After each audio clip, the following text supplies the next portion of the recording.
天师地。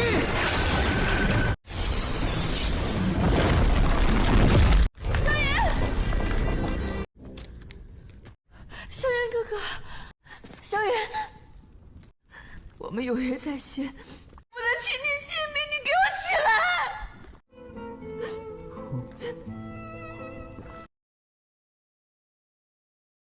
Singkat cerita, setelah berhasil, Medusa menangis karena mengira ia telah mati. Xiao Yan lalu tersenyum karena baru tahu Medusa selama ini mengkhawatirkan dirinya.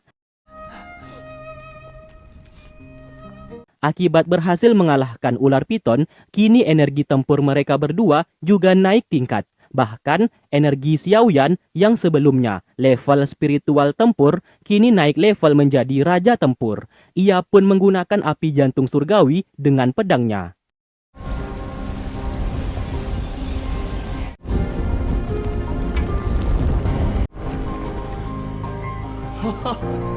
Tak lama kemudian, terdengar suara Sun Er berteriak memanggil namanya, yang membuat Medusa sedikit kesal karena ada pengganggu. Lalu Xiao Yan membawa Medusa untuk naik ke atas.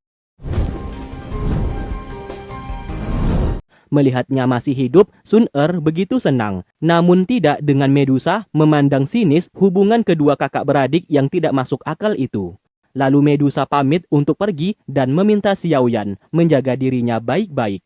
Akibat mengalahkan ular piton, kini level energi tempurnya sudah naik dan bisa mempertahankan bentuk fisik manusianya. Namun ia tetap menagih janji Xiao Yan yang akan memberikan pil pelebur roh kepadanya. Kembalinya Xiao Yan disambut oleh semua orang. Para tetua dan kepala akademi tidak percaya melihat ia bisa bertahan hidup, bahkan berhasil mengambil api jantung surgawi di dalam tubuh ular piton. Singkat cerita, malam hari pun tiba. Sun Er mengobati luka di tubuh Xiao Yan. Lalu kemudian Xiao Yan bercerita mengenai kehebatan ia yang bekerja sama dengan Medusa untuk mengalahkan ular piton tersebut. Tentu saja Sun Er merasa kesal karena ia terus membangga-banggakan Medusa. Oh, 然后呢? Xiao Yan berusaha menjelaskan ia tidak memiliki hubungan apa-apa dengan Medusa, melainkan hanya bekerja sama. Sun Er lalu tertawa sebab sedari awal ia hanya bercanda. Baginya, melihat ia kembali dengan selamat sudah membuatnya merasa senang. Masalah lain tidak penting baginya. 我不用你明白，不用你懂。 Sementara itu, Han Feng dimarahi oleh tetua dari sekte Aula Jiwa yang bernama Mugu karena ia gagal mendapatkan api jantung surgawi. Tetua Mu lalu membakar tangan beserta wajah Han Feng sebagai hukuman.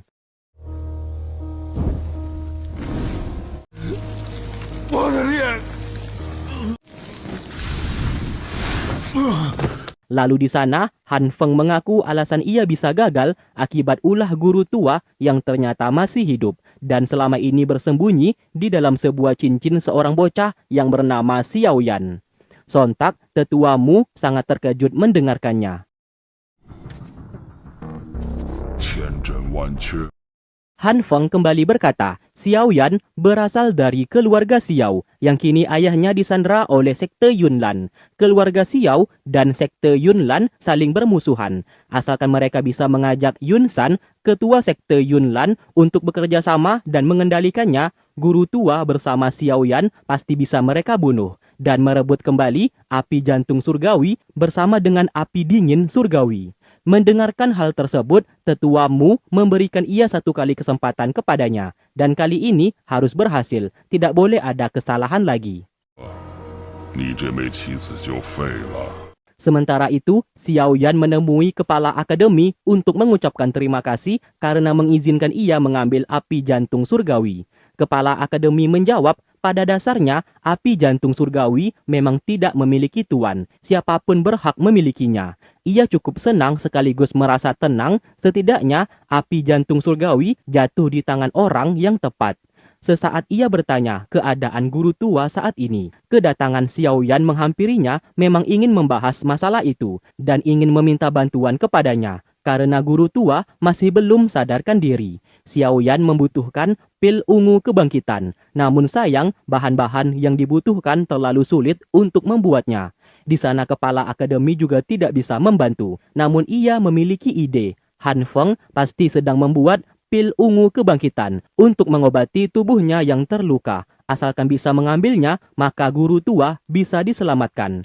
Mendengarkan hal itu, Xiao Yan akan segera pergi. Namun sesaat, kepala akademi meminta ia juga menyelamatkan Baisan yang sedang diculik. Bagaimanapun juga, Baisan tetap murid akademi Jianan. Xiao Yan berjanji akan membawanya pulang. Singkat cerita, mereka bertiga pun mulai melakukan perjalanan. Sesaat, Xiao Yan kesal melihat Gu Yao yang selalu ikut. Gu Yao menjawab apa yang dilakukannya saat ini untuk menjaga keselamatan Sun Er atas perintah ketua sekte Gu. Lalu di malam hari, mereka bertiga telah sampai di tempat persembunyian sekte Aula Jiwa dan berencana menyelinap masuk ke dalam. Kebetulan, Han Feng sedang membuat pil ungu kebangkitan. Ia mendapatkan informasi mengenai kedatangan Xiao Yan. Menyadari kedatangannya ingin mencuri pil ungu kebangkitan yang sedang ia buat, Han Feng memiliki sebuah rencana untuk menjebaknya. Ternyata, Baisan diperintahkan untuk menjaga pil tersebut. Xiao Yan berusaha menyadarkannya dan ingin membawa ia pulang. Tentu saja Baisan menolak, karena ia menjadi seperti ini akibat ulah darinya. Jauh di dalam lubuk hatinya, ia tidak ingin menjadi seorang pengkhianat apalagi bekerja untuk sekte Aula Jiwa. Namun saat ini ia sudah dijebak. Ia menyalahkan Xiao Yan karena datang ke akademi merebut posisinya sebagai murid terbaik. Xiao Yan menjelaskan ia tidak berniat merebut posisinya itu. Yang ia butuhkan hanyalah api jantung surgawi. Di saat umurnya 13 tahun, Xiao Yan juga sempat kehilangan energi tempur. Namun ia tidak patah semangat dan terus berlatih dari nol, hingga ia bisa kuat sampai sekarang. Baisan dipinta untuk tidak patah semangat. Xiao Yan berjanji akan membantu ia mendapatkan tenaga tempurnya kembali. Setelah mendengarkan cerita Xiao Yan, Baisan langsung tersadar kalau selama ini ia termakan nafsunya sendiri dan obsesinya untuk menjadi kuat. Merasa bersalah atas apa yang terjadi, ia pun menghancurkan segel di sana agar bisa memberikan pil ungu kebangkitan dengan mengorbankan nyawanya sendiri.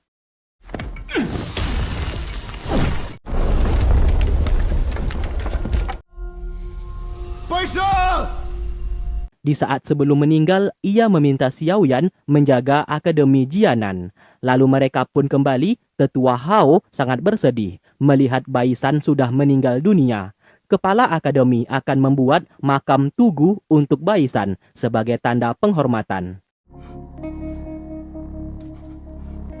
Setelah itu, Xiao Li, kakaknya Xiao Yan, hendak pergi untuk melakukan kultivasi agar bisa mengembalikan energi tempurnya. Ia menitipkan Xiao Yan kepada Sun Er agar tidak melakukan tindakan ceroboh. Di sana Sun Er berjanji akan menjaga Xiao Yan dan tetap bersamanya. Setelah itu, Gu Yao mempertanyakan kapan Sun Er mau kembali ke sekte Gu sebab ayahnya sudah sangat mengkhawatirkannya. Sun Er meminta waktu, ia tidak bisa pulang sebelum Xiao Yan berhasil menyelamatkan ayahnya di sekte Yunlan. Karena bagaimanapun juga, ayah Xiao Yan merupakan ayah angkatnya juga. Sementara itu, Xiao Yan segera memasukkan pil ungu kebangkitan kepada guru tua. Setelah berhasil melakukannya, tiba-tiba ia justru melihat guru tua seperti Han Feng. Tanpa ragu ia pun langsung menyerangnya. Guru tua terpaksa menyerang Xiao Yan demi bisa menyadarkannya.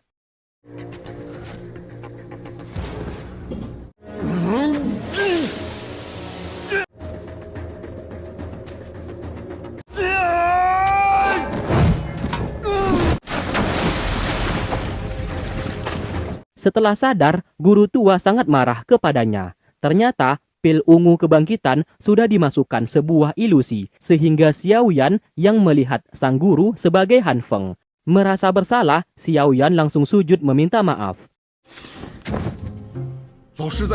Lalu adegan berpindah ke sekte Yunlan. Ketua sekte tersebut, yaitu Yun San, didatangi oleh Han Feng dan memberikan pil peningkat energi tempur. Pil itu tidak gratis. Asalkan mau bekerja sama, sekte Aula Jiwa akan memberikan lebih banyak pil tersebut kepadanya. Yun San sempat menolak karena ia tidak akan mungkin bekerja sama dengan sekte jahat. Lalu tiba-tiba tetua Mu datang ke sana, langsung menarik energi tempur kedua pasukan milik Yun San.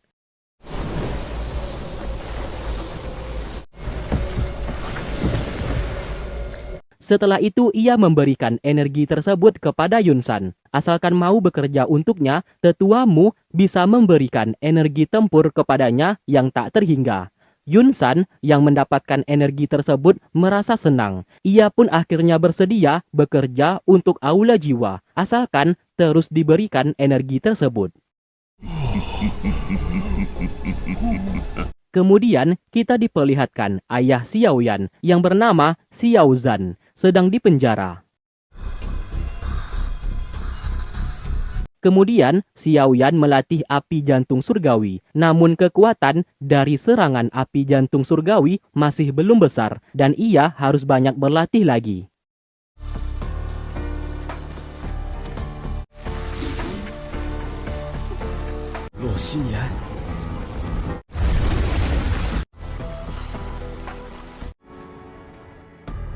Ia pun menemui sang guru untuk bertanya apakah ada cara agar bisa memaksimalkan kekuatan dari api jantung surgawi. Sebab sudah beberapa kali ia berlatih, kekuatan api tersebut menurutnya belum maksimal. Guru tua menjawab, itu semua tergantung tingkat level energi tempurnya. Semakin tinggi level energi tempur seseorang, maka semakin kuat juga api surgawi yang mereka miliki. Perbanyaklah berlatih, satu-satunya kunci agar api tersebut semakin kuat. Xiaoyan berkata, ia tidak memiliki waktu lagi, sebab ia harus secepatnya pergi ke sekte Yunlan untuk menyelamatkan sang ayah. Lalu muncullah sebuah ide gila yang tidak pernah difikirkan oleh semua orang di dunia ini. Xiaoyan berencana menggabungkan jantung api surgawi dengan api teratai hijau. Guru tua menjawab, ia tidak tahu apa efek yang akan terjadi, namun menurutnya, apabila itu berhasil, maka Xiaoyan menjadi orang pertama di dunia ini yang mampu melakukan hal tersebut. Dengan segera ia melakukan eksperimen gila tersebut. Percobaan pertama ia gagal melakukannya, namun bukan Xiaoyan namanya kalau menyerah begitu saja.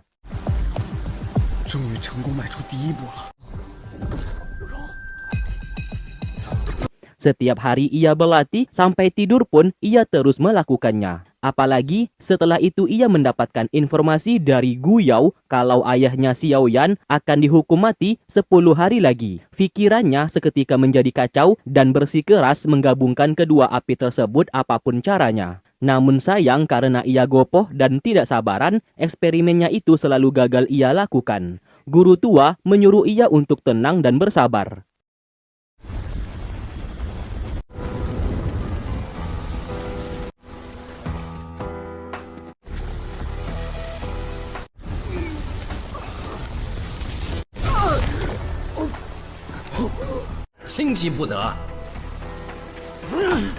Kemudian ia mengajak Gu Yao untuk bertarung dan memintanya supaya tidak ragu menyerangnya. Ia melakukan itu agar bisa merasakan posisi terdesak supaya kedua api tersebut bisa ia gabungkan. Namun lagi-lagi ia gagal karena tidak sabaran dan kehilangan fokusnya.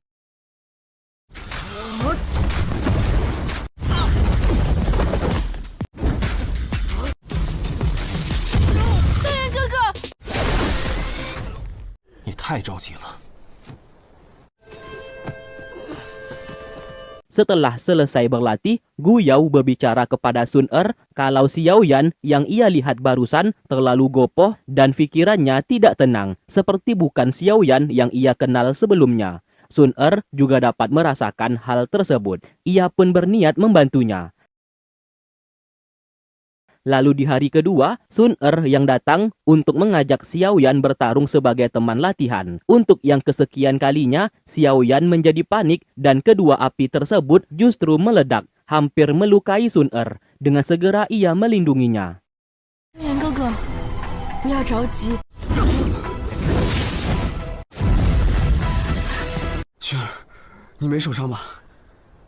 Singkat cerita, ia pun mulai bersabar dan kembali menggabungkan api jantung surgawi dengan api teratai hijau. Benar apa yang dikatakan guru tua beserta Sun Er, kesabarannya pun membuahkan hasil.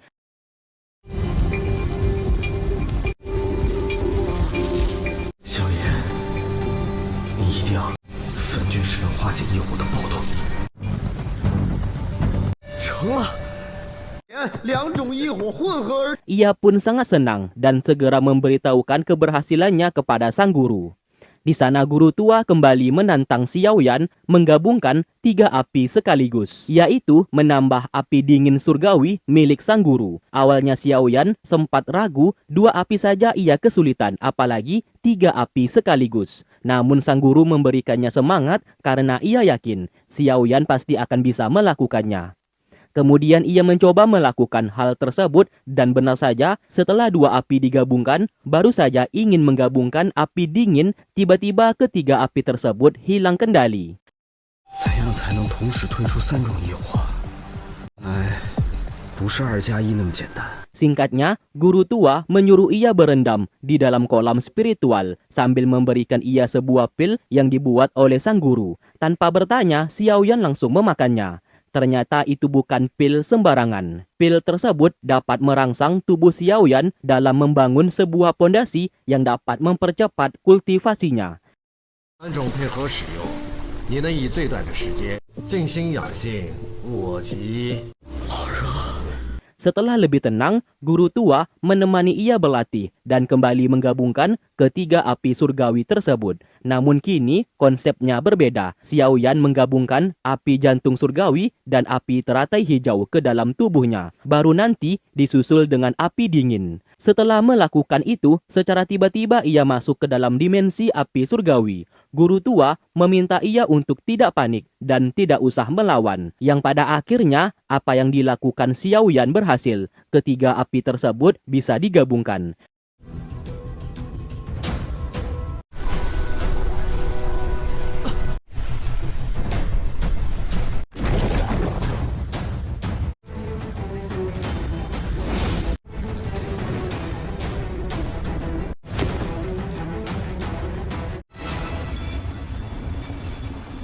Ia pun menemui guru tua untuk meminta saran dalam memberi nama kekuatan apinya saat ini. Setelah dirundingkan, diputuskanlah mereka menamainya dengan api 3 warna surgawi, sebab menggabungkan 3 api surgawi sekaligus. 萧炎定向云岚宗讨回公道。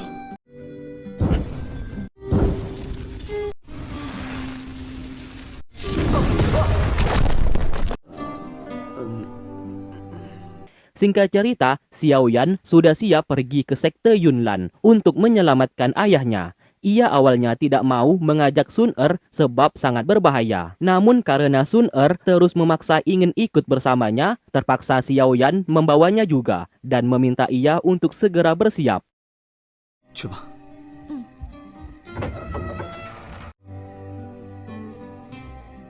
Setelah itu, Xiaoyan berbicara 4 mata dengan Gu Yao seperti ada sesuatu yang sedang ia rencanakan dan meminta Gu Yao untuk membantunya.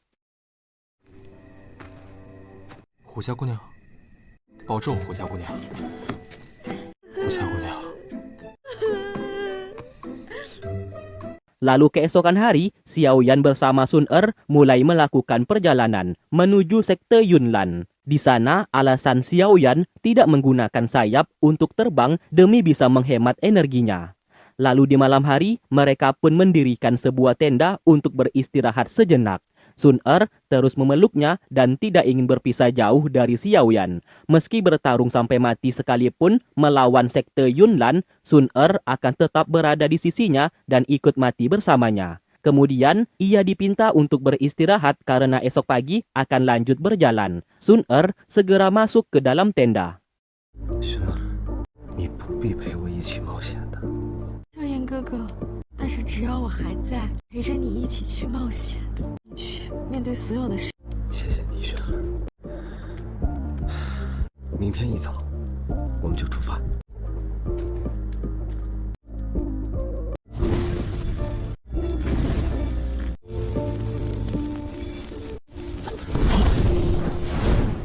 Lalu guru tua memberikan pesan agar ia tidak terlalu terburu-buru menggunakan api 3 warna sebab sangat menguras energinya.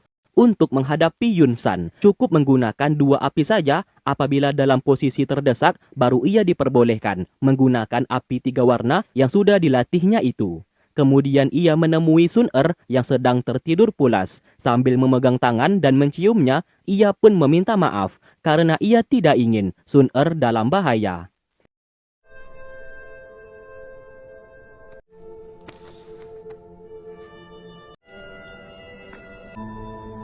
Di sekte Yunlan, Yun San menemui Xiao Zhan yang ia penjara sambil menunjukkan energi tempurnya sudah naik level. Melihat itu, Xiao Zhan sangat terkejut. Bukan terkejut melihat ia naik level dengan sangat cepat, melainkan aura di tubuh Yun San dipenuhi aura kotor. Yun San mengakui ia sudah bekerja untuk sekte Aula Jiwa yang memberikan energi yang sangat melimpah kepadanya, sehingga ia bisa naik level dengan sangat cepat. Tinggal menunggu waktu saja, ia akan menjadi tidak terkalahkan dan terkuat di dunia bela diri. Alasan Yun San tidak membunuhnya supaya Xiao Zhan bisa menjadi saksi melihat dirinya menjadi penguasa di dunia.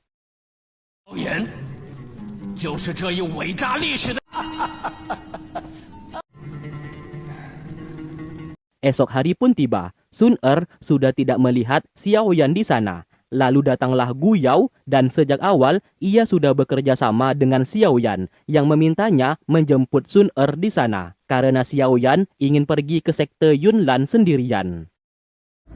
Xiao Yan 哥哥，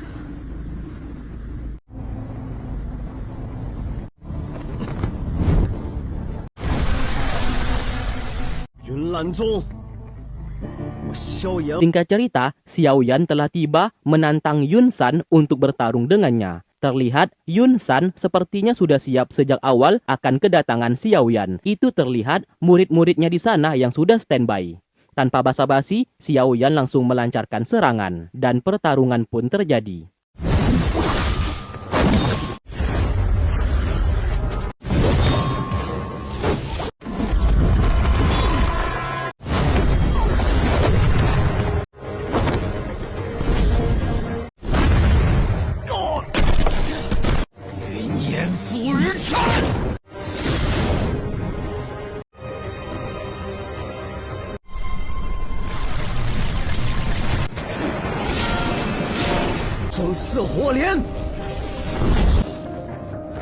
Bisa dilihat, meskipun Xiao Yan kalah dalam segi level energi tempur, namun ia unggul dari segi teknik, kekuatan, dan api surgawi yang ia miliki.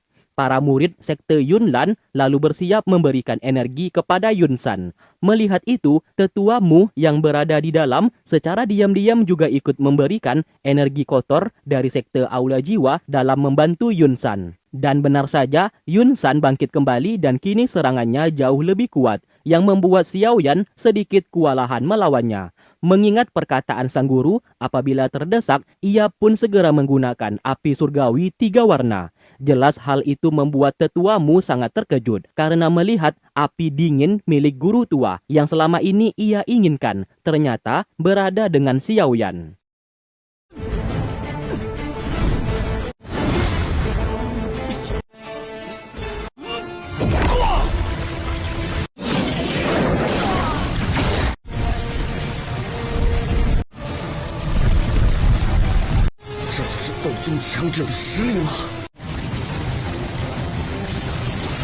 Di saat Xiao Yan terlempar ke bawah, ia melihat murid sekte Yunlan memberikan energi kepada Yun San. Bahkan terdapat energi kotor dari sekte Aula Jiwa. Mendapatkan kelemahannya, ia pun segera memutuskan sumber energi tersebut.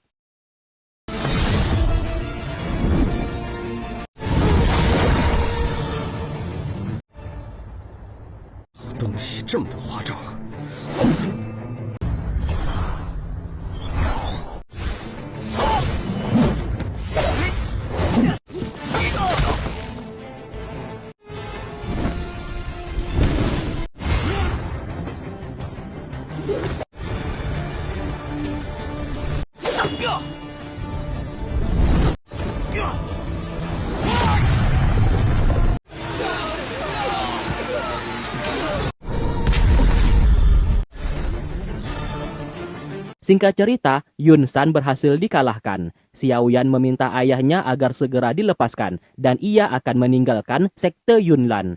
Tentu saja Yun San menolak. Alhasil ia pun dihajar habis-habisan.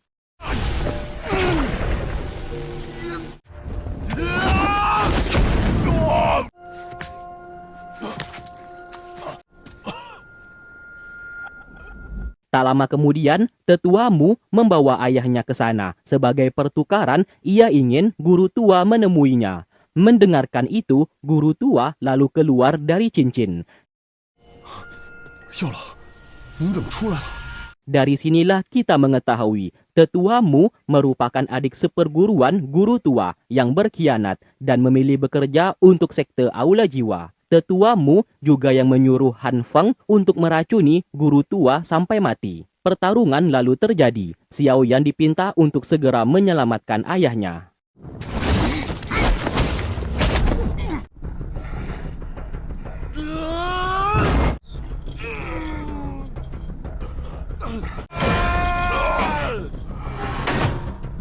Setelah berhasil melepaskan sang ayah dari penjara, baru saja ingin membawanya pergi, tiba-tiba dari belakang, Han Feng menyerang. Ayah Xiaoyan melindunginya yang menyebabkan ia sekarat.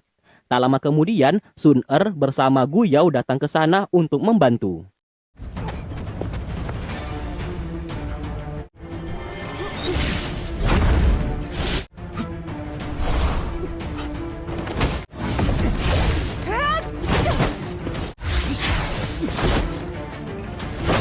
Setelah dibawa ke tempat yang lebih aman, Xiaoyan berusaha memberikan energinya kepada sang ayah supaya bisa bertahan. Namun sayang, sang ayah menghembuskan nafas terakhir dan meninggal dunia. Seketika, Xiaoyan sangat bersedih dengan amarahnya yang meluap-luap. Xiaoyan langsung menghajar Han Feng.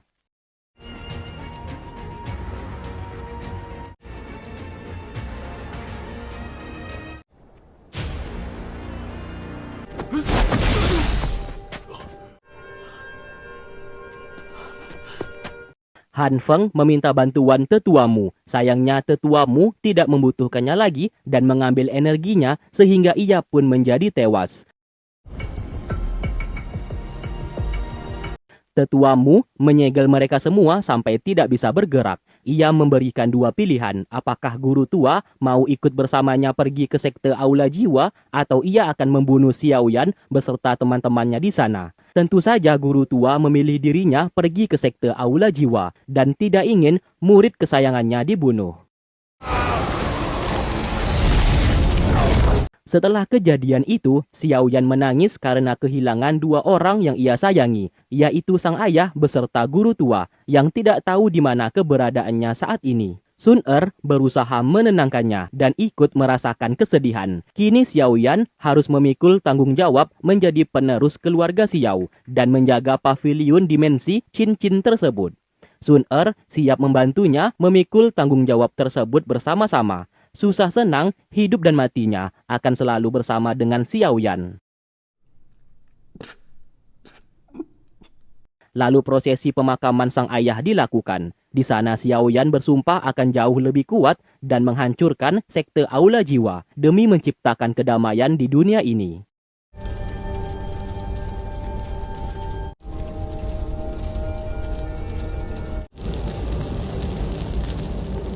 Setelah prosesi pemakaman sang ayah selesai, ia kembali memasuki dimensi cincin tersebut. Di sanalah ia mengenang kembali momen indah saat bersama dengan sang guru.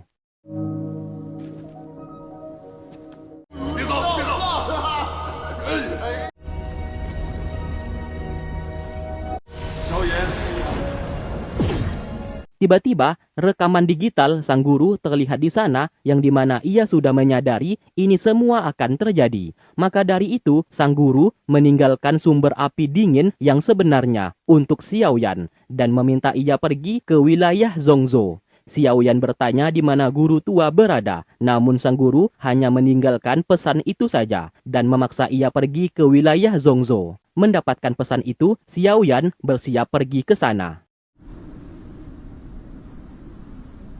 Di tempat lain, cabang sekte Istana Jiwa, kini guru tua disandra oleh tetua Mu. Faktanya di sini, sekte Aula Jiwa sebenarnya sudah dimusnahkan dan pemimpin terdahulunya telah mati. Namun, tetuamu yang masih bertahan hidup berniat membangkitkan kembali sekte tersebut. Alasan ia membawa guru tua ke sana karena ia ingin mengajaknya bergabung, sebab kemampuan guru tua sebagai master obat-obatan sangat ia butuhkan dalam membangkitkan sekte Aula Jiwa. Jelas hal itu ditolak mentah-mentah. Bahkan guru tua sebagai mantan kakak seperguruannya berusaha menyadarkan tetuamu kalau apa yang ia lakukan saat ini merupakan suatu kesalahan besar. Masih belum terlambat untuknya bertobat. Jelas tetuamu menolak. Ia memiliki ambisi menjadi yang terkuat di dunia bela diri dan menjadi penguasa. Hanya sekte Aula Jiwa yang mampu mewujudkan semua keinginannya tersebut. Alhasil, guru tua lalu diikat. Sebelum ia mau bergabung dengan sekte Aula Jiwa, tetuamu tidak akan melepaskannya.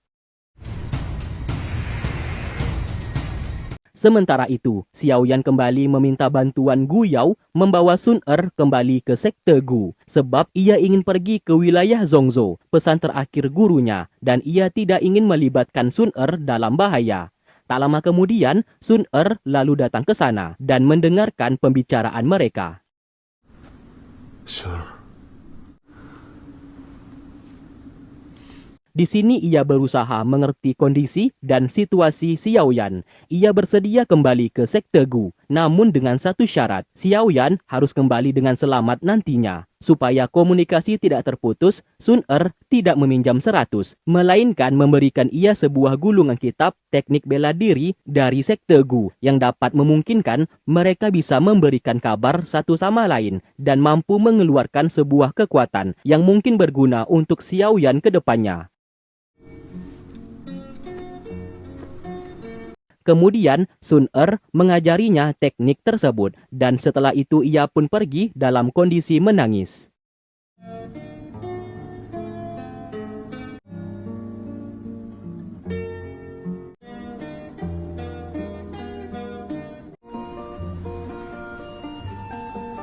Singkat cerita, Sun Er telah pulang ke sekte Gu. Setelah 15 tahun tidak pernah pulang. Dibantu oleh pelayan, ia pun menggunakan sebuah gaun khusus sebab bagaimanapun juga ia adalah seorang putri dari sekte Gu. Lalu, di saat Gu Yao membawanya pergi untuk menghadap kepada ketua sekte Gu, sesaat Sun Er memintanya untuk merahasiakan batu giok kuno keluarga Xiao yang kini berada di tangan Xiaoyan. Melihatnya di sana, sang ayah begitu senang karena ia baik-baik saja. Sun Er berkata, keluarga Xiao sudah merawat dan menjaganya dengan baik tanpa kurang sedikit pun. Ayahnya di sana turut berduka cita atas kematian Xiao Zhan, ayahnya Xiaoyan. Ia tidak menyangka sekte Yunlan bekerja sama dengan sekte Aula Jiwa selama ini.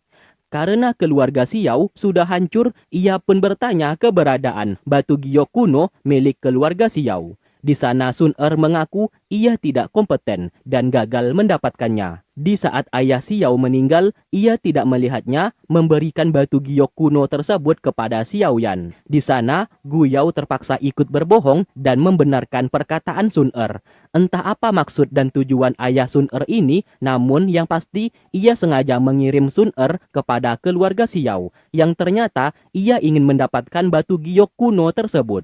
Lalu tiba-tiba ayah Sun Er berbicara, bagaimana bisa tetuamu membuat kehebohan seperti ini.